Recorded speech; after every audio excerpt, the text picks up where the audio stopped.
All right, so hiring today is very different than it was just 10 years ago. We are in a candidate-driven market where job hunter expectations have a much bigger impact on what hiring managers have come to take into consideration. We'll now meet two seasoned HR leaders from big-name brands who'll share their insights into what today's job market looks like from a common challenge perspective. Please join me in welcoming Stephanie Lundquist of Target and Felicia Mayo of Tesla with Fortune's Ellen McGirt.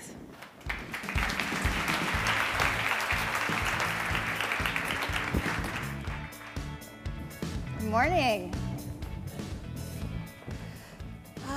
Stephanie and Felicia, welcome, welcome, welcome.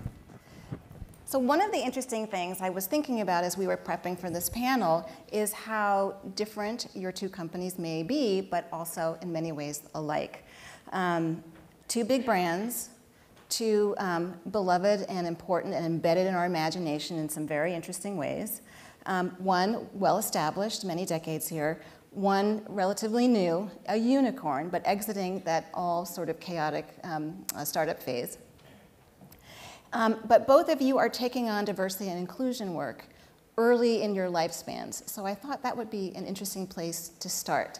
Stephanie, you are building on an interesting foundation from the 1970s at Target. And Felicia, you are really starting the work from a standing start from a year and a half ago. So Stephanie, I want to throw it to you first. Tell us a little bit about what that legacy is like and how you've been transforming it to build new priorities today.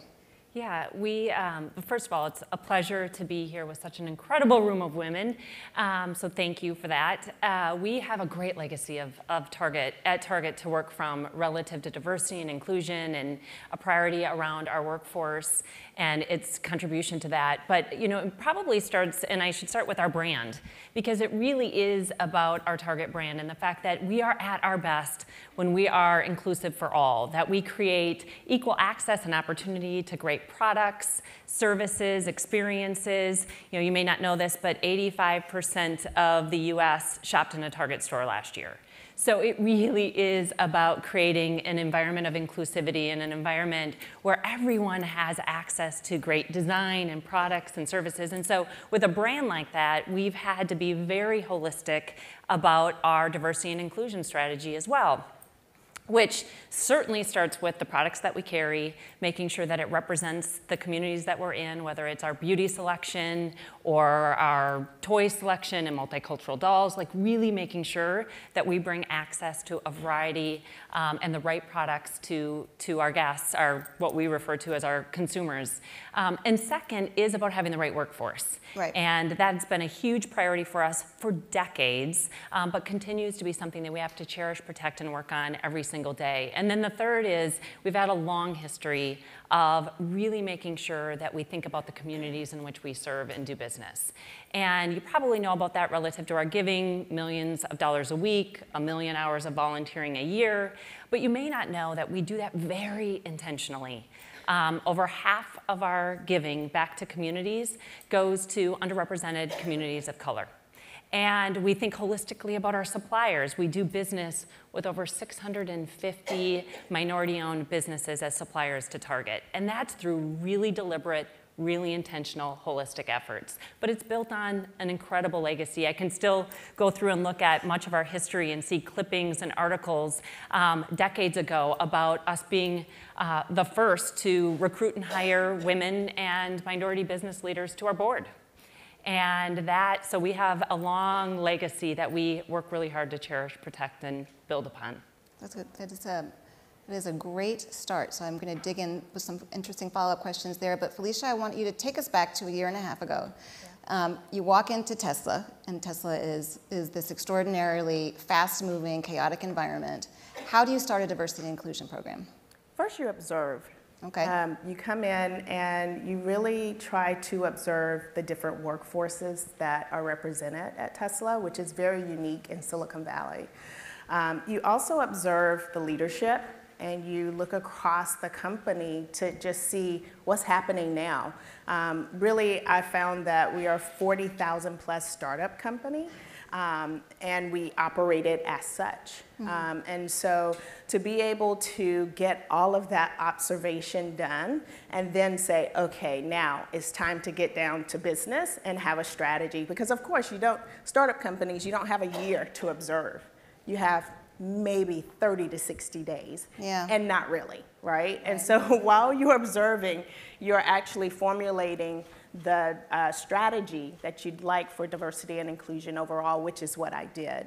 At the same time, it was about action, because we have a bias for action. And so just getting us into like table stakes, getting us into the outreach conferences, going to Grace Hopper Conference. That was probably within my first 2 weeks of being with the company, going and taking many of our females that are in technology within our company. So of course, everyone was excited because it allowed them to develop as employees for Tesla.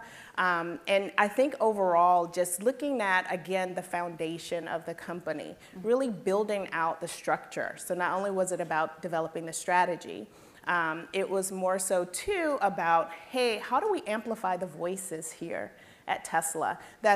It was like nirvana for me, because I came in and I looked around and was like, this place is really diverse, which I've been especially compared to where I was before, compared to different companies in the Valley, and actually going to different networking events, which I see many of you at those events. And so it was different, and it had a different feel. It was where you could walk in and everyone is passionate about the mission. Right. First time for me in a Silicon Valley company where everyone can recite the mission, and they are all about the mission. And that is what drives them. And it's not about the money, because we don't pay like on the level that maybe some of the other Silicon Valley companies pay because of the diversity of workforces. But at the same time, everyone has that. They have that core of wanting to, look at climate control, climate change, and just trying to make the world a better place. And of course, we are able to do that through vehicles, through EV, as well as through energy. Because remember, we have different portfolios, but everyone focuses in on our nice, sleek cars. Hopefully, everyone has a S, a X, or a Model 3. We have them available. The cars. So, how's Elon doing these days? He's good. He's good. We laugh, but I had to ask to take the air out of the balloon there, because he is, around. He is. I see him every week. He's around. He's very present. He's in our factories. He's also in our hubs. And you meet with him weekly? I meet with him weekly. To talk about diversity? To talk about diversity, I'm also an HR executive, so at Tesla, you're known to wear a couple different hats. And so being an HR executive, knowing the business, so I really dive into the business with the leaders. And so being able to have both I can integrate diversity seamlessly into their business plans and making sure it's a part of everything that every leader does. It's top of mind. It's part of their business. It's part of our business as a company. So I'm feeling the weight of the ticking clock here, so I want to get into some specifics. What are you learning about hiring that has been working for you? Because you're both, in very interesting ways, hybrid tech businesses. Yeah. And what are you learning about keeping people there, particularly past the first leadership job, which is a big sticking point for so many people?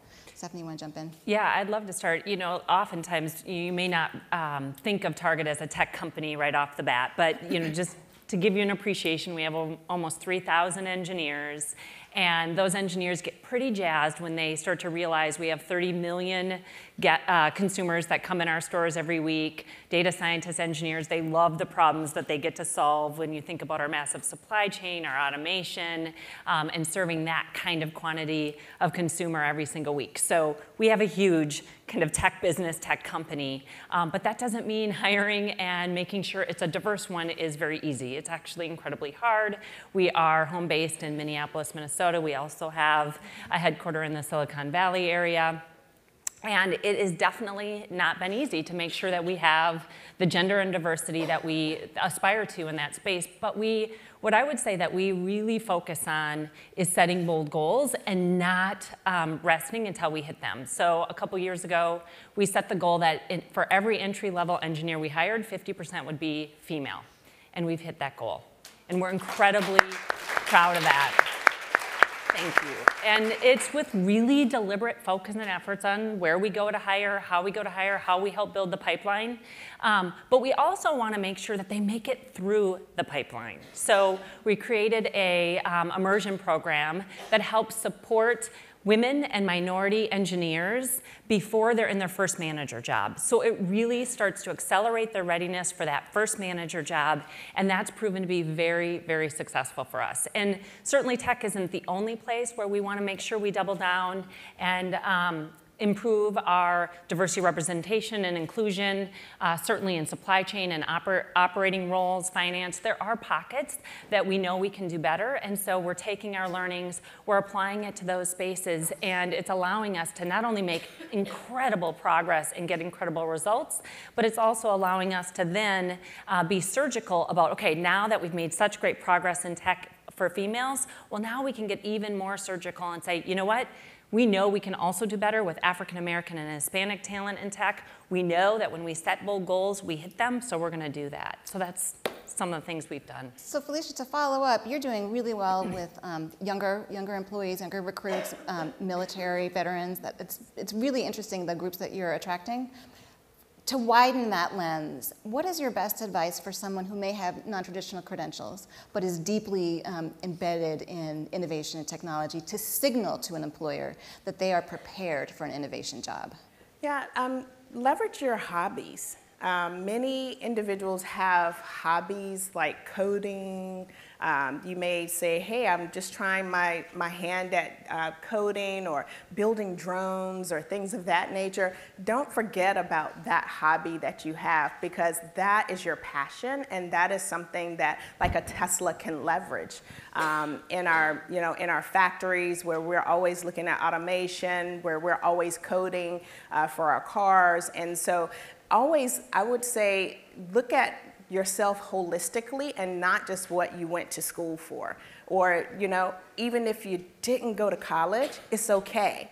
Because if you have a passion, like a place like Tesla, we can leverage you, regardless on what you feel like you have been certified for. We can help you with that certification, because we do have different programs. Like START program is where we actually go into different communities. We work through community colleges, and we get the individuals that say, hey, I want to find employment, and I don't know how to do it.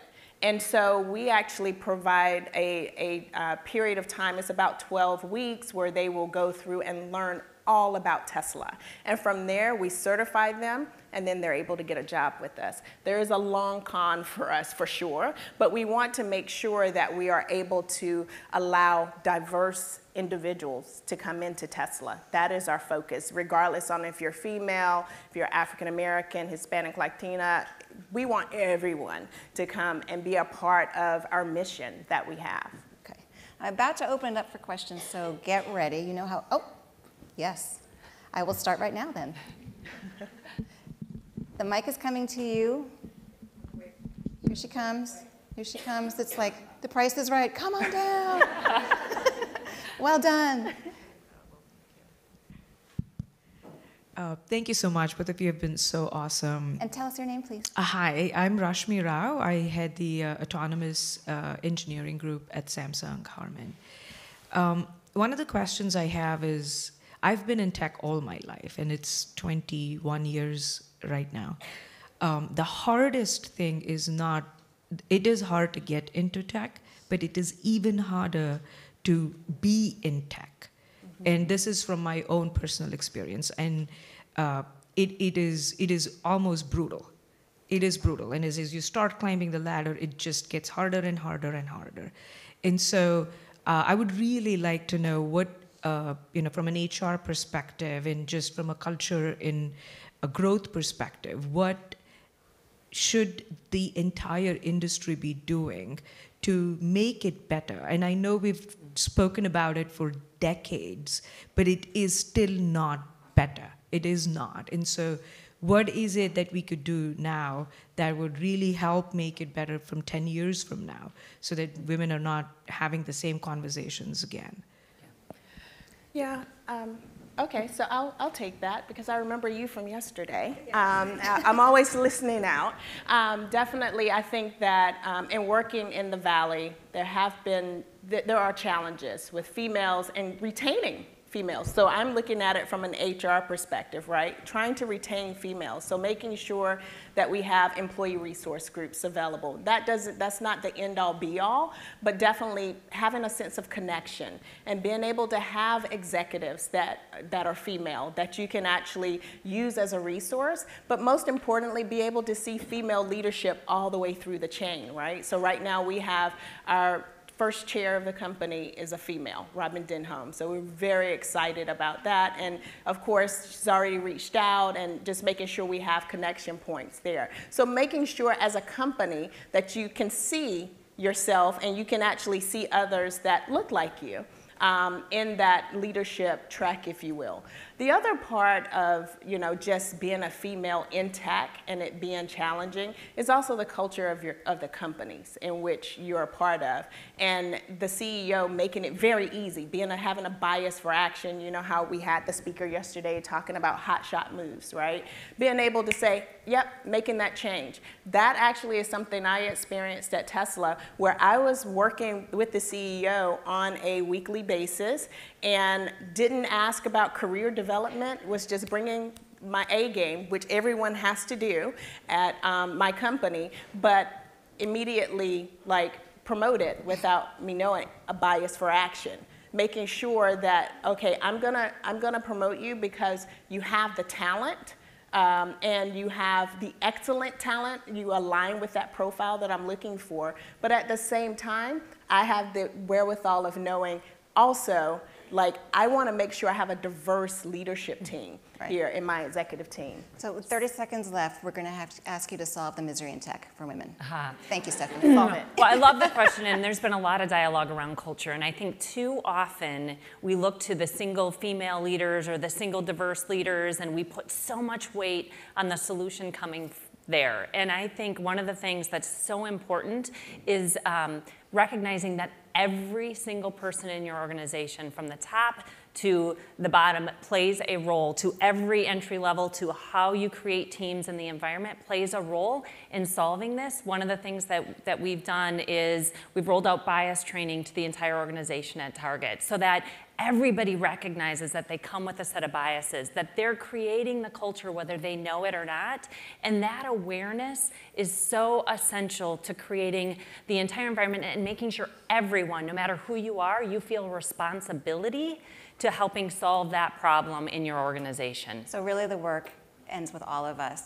Thank you so much for this wonderful panel, and thank you for being such a wonderful audience. I'm going to follow you right off that.